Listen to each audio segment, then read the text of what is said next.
తీసుకుంటున్నారనేది సామాన్యుడు కూడా కనుక్కుంటాడు. జరిగిన వెంటనే ఏదైతే మే 3 ఆ పేపర్ని రద్దు చేయడం జరిగింది, లీక్ అయిన వెంటనే తర్వాత వెంటనే ఎగ్జామ్ కండక్ట్ చేయడం జరిగింది, ఇంటర్వ్యూకు కాల్ ఆఫ్ చేయడం జరిగింది, అడ్మిషన్లు కూడా జరుగుతున్నాయి. సామాన్యులు కూడా అంటే ఏదో ధనిక విద్యార్థులు లేక క్వశ్చన్ పేపర్ లీక్ అయిన వాడు ఎవడో చదివి పాస్ అయిన వాళ్ళు కాదు, సామాన్యులు కూడా ఈరోజు నిట్ ఎగ్జామ్ లో మొదటి ర్యాంకుల్లో ఉండి ఈరోజు వాళ్ళంతా కూడా అడ్మిషన్ తీసుకొని వాళ్ళ కుటుంబాలంతా సంతోషంగా ఉన్నారు. ఇంత ప్రక్రియ జరిగిపోయిన తర్వాత మీరు ఏదైతే తీసుకొచ్చిన డిమాండ్లు ఏదైతే ఉందో రాబోయే రోజుల్లో ఇలాంటి జరగకుండా కఠినమైన నిర్ణయాలు ఏమి తీసుకుంటున్నారని కేంద్రాన్ని అడగడంలో తప్పే లేదు. అది ఏది శాంతియుతంగా అడగాలి. మీరు ఎన్నుకున్న డయాస్ ఏది, మీరు చేస్తున్న ప్రక్రియ ఏది, మీరు ఎడుతున్న ప్రశ్న, అది వాళ్ళకి అర్థం కాదు.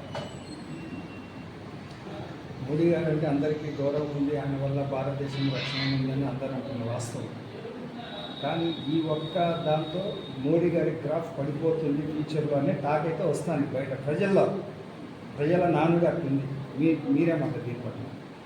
130 కోట్ల నుంచి 145 కోట్ల జనాభా ఉన్న భారతదేశంలో ప్రధానమంత్రి గారి గ్రాఫ్ పడిపోతుందని నేను ఇంతకుముందే చెప్పిన.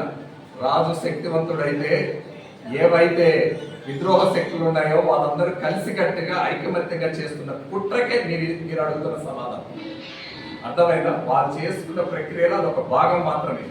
మిగిలిన ఆయనకంటూ 80% దేశ ప్రజలు, సామాన్యులు, అలాగే ఎన్నో ఉన్నతమైన ఆయన స్థితిలో ఉన్న ప్రతి ఒక్కరు కూడా ఆయన మద్దతు తెలుపుతున్నారు.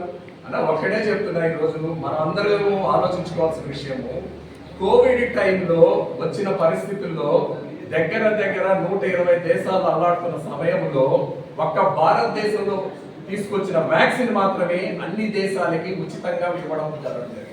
దగ్గర 100 నుంచి 110 దేశాలకి మన భారతదేశం ఇస్తుంది. అంటే మన దేశంలో ఉన్న సైంటిస్టులు కానీ, మన దేశంలో ఉన్న సైనికులు కానీ, మన దేశంలో ఉన్న విద్యావంతులు కానీ, మన దేశంలో ఉన్న పారిశ్రామికులు కానీ, మన దేశంలో ఉన్న శ్రామికులు కానీ, మన దేశంలో ఉన్న ప్రతి కష్టపడే జీవి కూడా ధర్మం పక్కనే ఉంటాడు.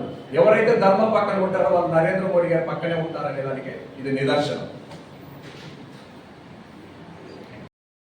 మన భాజపా వాళ్ళు వెళ్తున్నారో లేదో తెలియదు కానీ కూటమి ఉంది కానీ ముగ్గురు కలిసిన దాఖలాలు అయితే లేవు కానీ కార్యక్రమాలు చేయడం అయితే లేదు. కానీ మీరేమంటారు? అలా ఎన్డీఏ కూటమిలో జనసేన కానీ, తెలుగుదేశం కానీ, భారతీయ జనతా పార్టీ కానీ, కూటమి ప్రభుత్వంలో మనం అనుకునేంత పెద్ద విభేదాలు అయితే లేవు.